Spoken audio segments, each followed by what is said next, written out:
Hello children, welcome to the digital classes of Christ Church Convent Higher Secondary School Katawara. I am Amit Toshniwal, your economics teacher. This video is for class 12th. Subject is economics, chapter number 3, money and banking, part 1. In earlier classes like in 10th, you have studied about barter. In ancient time, the evolution of money was not there, and medium of exchange, it was not standardized. I mean to say, when they have to fulfill their wants or desires, then they need to exchange either goods with goods, services with goods, goods with services, or services with services. Overall, there was no standard measure of any goods or services. So barter system was in privilege. It was prevailing in the society. So what is barter actually? The meaning of barter. Exchange of a commodity for commodity is known as barter. But that exchange must be voluntarily, matlab willingness, legal, and mutual transfer of goods and services between two persons or parties. That is barter. So two types are there. First, exchange of goods and services for goods and services, that is barter or direct exchange, and exchange of goods and services for money, that is money exchange. In other words, you can say indirect exchange. So an example is given. If somebody needs 10 kilogram of rice, then he could exchange with by giving 20 kilogram of wheat. तो ये चीज़ से चीज़ बदल लेना, मतलब वस्तु से वस्तु का बदलना, ये गुड्स से गुड्स का बार्टर सिस्टम था. और दूसरा तरीका हो सकता है कि somebody is rendering his services to his master and getting some money in return as a remuneration. So that is money exchange, means rendering services and receiving money in return. So that is money exchange, that is indirect exchange. So definitions are given, you can go through. Next point is, what are the essentials of barter system or the circumstances which give birth to barter system. barter system क्यों, मतलब कब लागू था, कब ऐसा था जब society में barter system प्रवेल करता था. तो पहला कारण उसका है limited wants. barter system can sustain only in such circumstances where the wants are limited, means they are stick only to the necessarily desires, necessary wants, roti kapda makan, बस इससे ज़्यादा कुछ नहीं चाहिए, then it is okay. So in such circumstances where wants are limited, barter system can prevail. Limited areas of exchange. Barter system of goods with goods. It is possible when the geographical area of exchange is limited, so that the resident may not have to move much, or they should not spare much time in finding out the right man for barter. They should find the person from whom they want to exchange their commodity.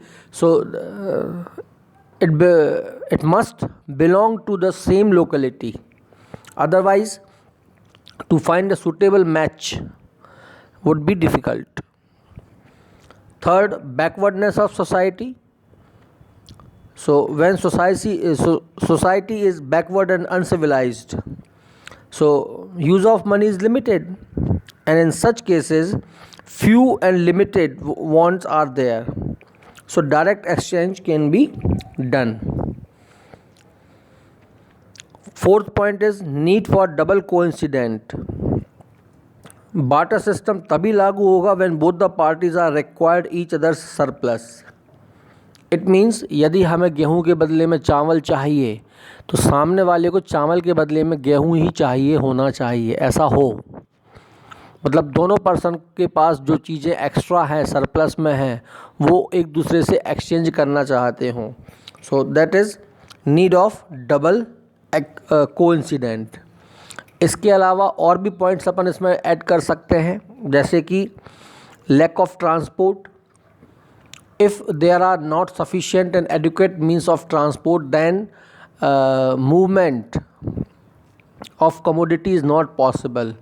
So you will have to exchange to the person who are living in the same locality or geographical area is limited.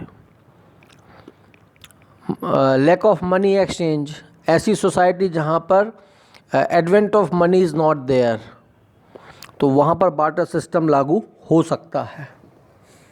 इसके अलावा कुछ feelings होते हैं, emotions, जिनको हम कह सकते हैं lack of ambition. If there is lack of ambition to be rich, to be prosperous, then barter system can prevail in society because they do not want to be rich enough as far as money is concerned, wealth is concerned. So they are believing in simple living and high thinking. तो वहाँ पर barter system लागू हो सकता है. तो ऐसे और भी कई कारण हो सकते हैं. So what are the problems of or difficulties or inconvenience of barter system? अब यदि barter system goods from goods या गुड्स फ्रॉम सर्विसेज है तो उसमें बहुत सारी समस्याएं आएंगी. पहली समस्या होगी क्या? ये सबसे बड़ी समस्या होती है लैक ऑफ डबल कोइंसिडेंस. यानी कि to find out suitable match, suitable person from which we can means the person can get the commodity which he desires, and in return what commodity he is giving, the other person must be in need, otherwise that barter cannot take place. इसको तुम ऐसा समझ सकते हो कि यदि मान लो हमें गेहूं के बदले में चावल चाहिए, तो हमें वो आदमी तो मिल गया जिसके पास चावल है, तो हम गेहूं देकर उससे चावल तो लेना चाह रहे हैं, परंतु जो चावल दे रहा है उसे बदले में गेहूं नहीं चाहिए, उसे कपड़ा चाहिए, तो वह हमें चावल नहीं देगा. तो यहाँ पर डबल कोइंसिडेंस होना ज़रूरी है, ऐसा पर्सन ढूंढना. तो ये एक बहुत बड़ी समस्या थी बार्टर सिस्टम की. दूसरा है लैक ऑफ कॉमन मेजरमेंट. अब जैसा हमने अभी तुमको सबसे पहले बताया वीडियो में कि बार्टर सिस्टम में there is no common measure of for value. It goes very difficult to know how much value a commodity will have. So in the essence of common measure it is very difficult to establish the exchange rate between the two commodities. तो आप मतलब हर व्यक्ति जो अपनी commodity रखा हुआ है, तो what he is thinking, what he is assuming that the commodity that I have has got more value than the other. So he is measuring his commodity at the higher means at the higher value than the other. तो ये एक बहुत बड़ी समस्या थी. उसके बाद था इंडिविजिबिलिटी. बार्टर सिस्टम की जो दूसरी समस्या थी वो थी कुछ चीज़ें ऐसी होती हैं जिनको डिवाइड नहीं किया जा सकता. So the problem of subdivision, so it was also a great inconvenience. So what I mean to say, there are certain products, if one wants to divide it, it loses its utility. अब suppose किसी एक आदमी के पास गाय है और वो बदले में वीट चाह रहा है, क्लॉथ और शुगर चाह रहा है. उसको तीन चीज़ें चाहिए, गेहूँ चाहिए, कपड़ा चाहिए और शक्कर चाहिए, और वो तीन चीज़ें तीन अलग अलग लोगों के पास है और वो एक के पास नहीं मिल रही है, तो क्या वो अपनी गाय को काट कर दे सकता है तीन हिस्सों में तीन लोगों को? नहीं, उसकी वैल्यू नहीं रहेगी, मर जाएगी गाय। तो इंडिविजिबिलिटी, तो गाय के बदले में तीन चीज़ें चाहिए और वो तीन चीज़ें एक के पास अवेलेबल नहीं है, तो नॉट पॉसिबल। तो it was a great convenience, great difficulty of barter system. Fourth point इसका है lack of store of value. So in barter system goods are exchanged with goods, so which cannot be kept for a long time, and there was a lack of store of value. Why they could not be kept for a long time? Because there was a danger with that after a long period they would be of no use or they would diminish. I mean to say they will spoil, they will rot, सड़ जाएंगी, खराब हो जाएंगी, and they will spoil. Fifth है transportation problem. So this is the great difficulty in transporting in exchange commodities. Suppose the goods is heavy, then its transportation it was a troublesome walk and its scope was very limited. Next है lack of deferred payment. Deferred means postponed, which are delayed. So there was no permanency in the value of goods. Their values fluctuate for many reasons. Suppose we talk about during harvest season, the value of wheat is cheaper than in off season. जब harvesting हो रहा तो गेहूँ सस्ता मिल जाएगा, लेकिन जब harvesting नहीं है, गेहूँ की फसल नहीं है, तो क्या होगा? वो महंगा होगा। तो डेफर्ड पेमेंट के लिए, तो in such conditions if some were to defer the payment to the near future, there is a possibility of facing loss to both the parties. दोनों को नुकसान होगा उसमें, मतलब पैसा देने वाले, मतलब किसी वस्तु को देने वाले के लिए भी और जो आज दे रहा है उसके लिए भी, है ना। देन लास्ट पॉइंट है no scope for division of labour. It was not possible. Why? Because there was a payment problem. So division of labor or specialization could not be adopted under barter system. So these are all the problems. This is an important question, so you remember its point. Now we come to the advent or evaluation of money. This is called indirect exchange, through which the difficulties of barter system was removed. So what are the advantages of money? जब money existence में आ गया, जब एक वो चीज़ मतलब measuring rod हो गया हमारे पास किसी चीज़ के लिए, तो कौन कौन सी सुविधाएं हो गई और कौन कौन सी कठिनाइयाँ जो बार्टर सिस्टम की थी वो अलग हो गई। उसमें से पहली है easy buying and selling. The problem of double coincidence of wants has been solved by adopting money as a medium of exchange. So people now very conveniently can buy and sell goods in exchange of money. और जब मर्जी हो तब, ज़रूरी नहीं कि आज ही, जब ज़रूरी हो तब उस समय। सेकंड था स्टैंडर्ड मीज़र ऑफ वैल्यू। अब हर चीज़ की एक निश्चित कीमत थी, सर्टेन वैल्यू थी। तो all commodities are measured at present in money and their relative values can be known. तो अब सर्टेन कीमत थी, 10 रुपये मतलब 10 में ही मिलेगा, उससे ना कम में ना ज़्यादा में मिलेगा वो, ठीक है। इसके बाद था division and sub division became easy. 100 का नोट है तो छुट्टे करा लो उसके, पॉसिबल था। यदि एक्सचेंज में हम पैसा दे रहे हैं, कोई चीज़ 100 रुपये की है, जैसे 1 किलो शक्कर लेना है 40 की है, 100 रुपये का नोट है, तो 100 रुपये का नोट छुट्टे हो सकते हैं, उसकी चिल्लर हो सकती है। तो division and sub division became easy for the commodity as well as money.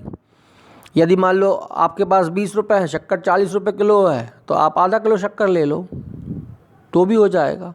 तो both commodities and measuring rod यानी कि money can be sub divided ये पॉसिबल था। नेक्स्ट है store of value, means to preserve money and keep it in a store, so it got a value now। पैसे को हम रख सकते हैं, वहाँ पर कोई चेंज होने का खतरा ही नहीं था।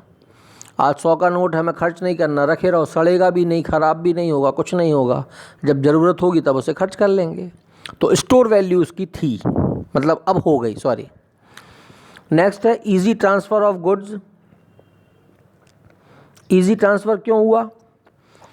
क्योंकि हम पैसे को आसानी से एक जगह से दूसरी जगह पर भेज सकते हैं थ्रू बैंकिंग सिस्टम, और उसको ले जाना आसान है। जैसे एक बोरा गेहूँ है, तो एक बोरा गेहूँ यानी 1 क्विंटल, उसको ले जाने में ट्रांसपोर्टेशन में प्रॉब्लम होगी, लेकिन एक बोरे की कीमत मान लो 2000 रुपये है, तो 2000 का एक नोट सीधा जेब में डालकर ले जा सकते हो। तो ट्रांसपोर्टेशन यानी कि movement of money became easy. Division of labour, जितना काम उसके हिसाब से उसकी कीमत तय की जा सकती है अब, यानी कि हम उसको डिवाइड कर सकते हैं unskilled, skilled, semi skilled, expert, specialized, इनमें हम उसको क्लासिफाइड कर सकते हैं लेबर को, और उसके हिसाब से उसकी कीमत यानी कि रेम्यूनरेशन, तनख्वाह, वेजेस, ये निर्धारित अब हम कर सकते हैं। तो डिवीज़न ऑफ लेबर अब पॉसिबल है। तो ये एडवांटेजेस ऑफ मनी हैं। फिर इसके बाद मनी की डेफिनेशन है। तो सबसे पहली जो इम्पोर्टेंट बात है, मनी इज़ एनी सिंबल और token which is issued by the government for all financial transaction. इसकी डेफिनेशंस दी गई हैं नीचे। 3 प्रकार से डेफिनेशन है, 3 कैटेगरी में है, descriptive, legal and definition based, यानी कि जनरल एक्सेप्टेबिलिटी पे बेस्ड। ठीक है, तो ये डेफिनेशंस तुम इनको ठीक से याद करोगे। इसके बाद नेक्स्ट उसमें हम पढ़ेंगे फॉर्म्स ऑफ मनी और what is the difference between money and currency, functions of money, primary functions and secondary functions. Thank you.